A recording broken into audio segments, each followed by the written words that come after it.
So, hi everyone. My name is Tandy O'Grady, and I'm with the St. John's International Women's Film Festival.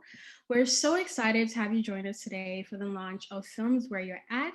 So, from July until August, viewers can enjoy free short films from the comfort of their own homes. Today, we're going to be chatting with each of our five directors behind these amazing shorts. Thank you all for being here. So I'd like to start with you, Nika. You are the director of The Robbery. So can you please tell us a bit more about your film? Hi, everybody. Thank you so much for being here. I'm Nika. So, The Robbery is a political satire set in a convenience store robbery when two teams of gunmen simultaneously run up into the same store, and whoops, that's awkward situation. What are they going to do? How are they going to go about it? And so they're trying to figure out how to split the score based on racial, socio-economical, and other ways. So, yeah, that's the short film, and we have a star of Canadian TV series Private Eyes, Cindy Sampson, in it, and Joris Jarsky, who's also a lovely Canadian slash American actor appearing in the film, and other wonderful diverse cast. Thank you for that introduction. So The Robbery, it deals with identity politics, but in a comedic way. Why did you choose to take the comedic route as opposed to doing a drama, for example? Well, full disclosure, I'm the director, not the writer of the film, which happened to be the first time I decided to direct somebody else's material, and that was very interesting. I I found this script while Trump was still a president, and it felt healing in a way. And I think there's so much seriousness for very good reasons about identities and other discussions, but I also think it's important to laugh about it sometimes. In no way, in a demeaning way, we do not have this in the film. We go with like full open heart, and we kind of laugh at ourselves, basically. Um, so I find it's very important to laugh sometimes. And besides, I'm also working on a very depressing subject matter. So it was very interesting to switch from sad to happy and balance that life creative work. Amazing. Thank you for that. So I'm going to move on to you, Jaime Leigh. You are the director of the very moving short documentary, What About Our Future? So can you please give a little introduction about your film? Yes, for sure. So I'm the co-director of What About Our Future? And it's a short documentary that follows a group of youth climate activists called the Sustainability Teams. So I spent a year basically shadowing this group of youth, and we documented the film. So they organized one of the big strikes that happened in Vancouver. So there was around, I think it was 150,000 people that showed up to the streets. So it's really a behind the scenes look into their world and the way that they're navigating their organizing. And it was just an amazing experience being with these youth, because the way that they see the world and the way that they want to change the world is just very inspiring, and just so conscious and in respect to all of the different movements, such as the Indigenous sovereignty movement, and taking into consideration just so many different aspects of the intersectionality of so many current issues that we face. And so yeah, it's a film, a short documentary that looks into that. Yeah, so during the process of making this short, you and your co-director, Claudio Cruz, were mentored by the award-winning Canadian filmmaker, Nettie Wild. Can you tell us what the experience was like? Yeah, it was a really lovely experience working with Nettie. She is our neighbor, actually, so we became friends with her, and she came into the editing suite a lot, and it was just really nice to be able to have her support, really looking at the material as we edited and went along. And yeah, she gave some really great suggestions, and um, I think it's just, I really appreciate the fact that Nettie always treated us like a colleague from day one. She never put herself above because she is older or an award-winning filmmaker. And that's also very tied into the subject matter, because I think ageism is such a problem as well. And I personally hadn't spent any time with youth in years, and I learned so much, and they really changed my life. So I think that the intergenerational connections that we form are so important, and they really help to shape us in a more healthy way. And so having Nettie there and having her support was so awesome. And then developing, of course, a friendship from it too, which was really nice. So yeah, I love that experience. Amazing, amazing. We Mhm. also have here with us Andrea Cass. You are the director of the great shot documentary Wheels of Life that was shot right here in St. John's. Please tell me more about your film. Yeah, so this film was shot for, it was called Wheels of Life, and it was about three long-term care residents who live in Pleasant View Towers here in St. John's.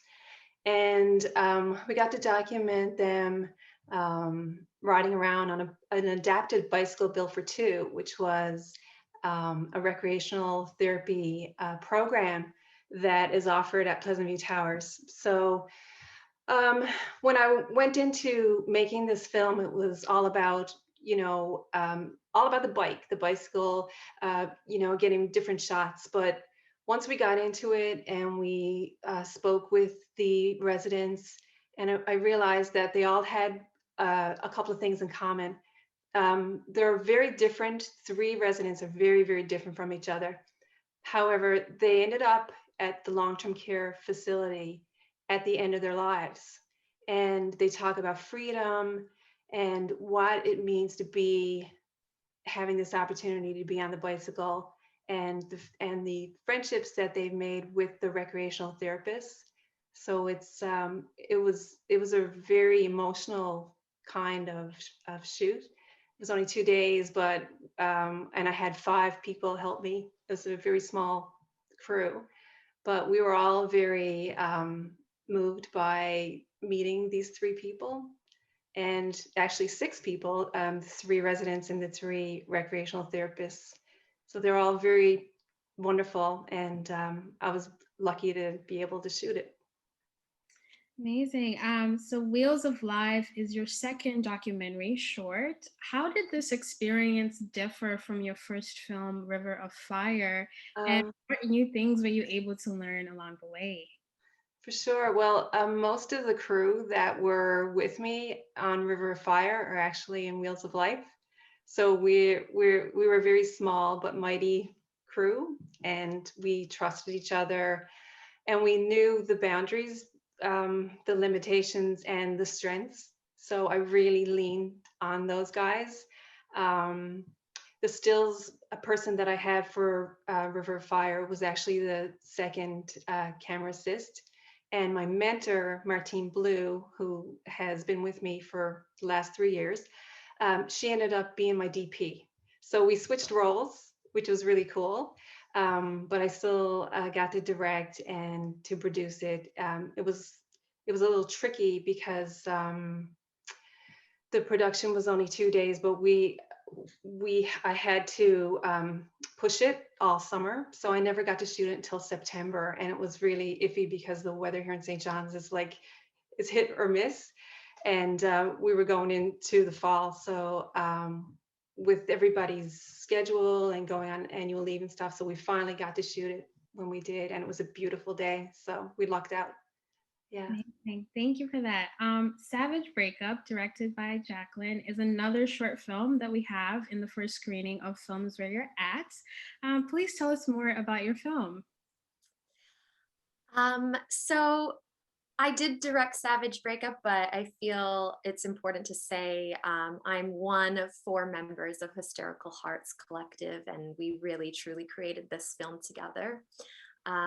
It was our first film that we created together, and it's a bit of a love letter to Dan Savage. For those who don't know, Dan Savage is a love sex podcast, and it was written by Nora, and it explores a breakup of a different nature, a friendship breakup. Amazing. Thank you. And so you're also an actress and a photographer. but Savage Breakup marks your debut as a director and a cinematographer. So what was it about this film that reeled you in and made you want to take part and direct it? Well, I mean, as a collective, we were all kind of actors first. We're storytellers, though, truly. And it was just sort of the project called on us in different ways. It just so happened that this one I was best suited to direct and be behind the camera.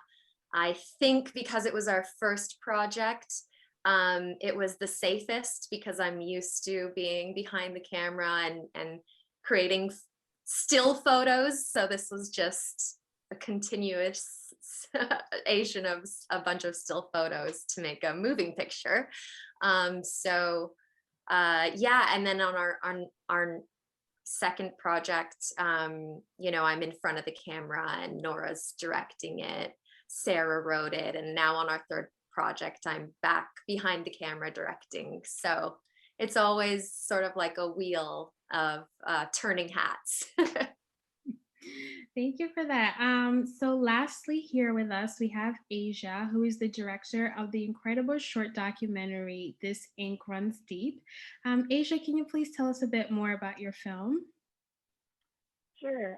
So it's a short documentary about the revitalization and reclamation of Indigenous tattoo practices. So we featured 6 different artists from across Canada who just really shared their stories about, you know, how tattooing was really tied into their own cultures and their own identities, and really just showcased their work. And it ranged from kind of more traditional styles as well as more contemporary styles as well. And each of these artists featured in this documentary, they really all had such great and unique stories to tell. Why was this important for you to share with us through this short documentary? Well, I kind of came on a bit later. Like I was sort of a director for hire for this project, but you know, of course, when I came on board, like I added my own sort of notes to what I wanted the story to kind of look like and feel like, and the people that were going to be involved. So I think it was important just to really kind of capture these different styles, but also just different stories and kind of people's own journeys of finding their cultures through tattoo practices and their identities as well. So I think a bit of it was like definitely research, but then also a bit of luck as well. Like with Jana, she actually wasn't attached initially to the project. We had one tattoo artist who was unavailable while we were kind of in the middle of production. We had to find someone else really last minute, and I actually found her work on Instagram, and my producer reached out to her when we were in Nova Scotia and we're like, can you fly out to Vancouver in a few days and film with us? And luckily she was able to come to Vancouver and be part of the film. And I think her story really was so powerful for me. Like I think that was her story, was something that I could relate to the most, I think, in terms of my own kind of journey with my own identity as an Indigenous woman. So we really lucked out with her as well. Amazing. Thank you so much. And thank you all for just giving such great insights into all your short films. I'm sure all the viewers at home would truly enjoy the first screening of Films Where You're At. And I would also like to thank our funders. And to tune in, please be sure to reserve your free tickets at womensfilmfestival.com.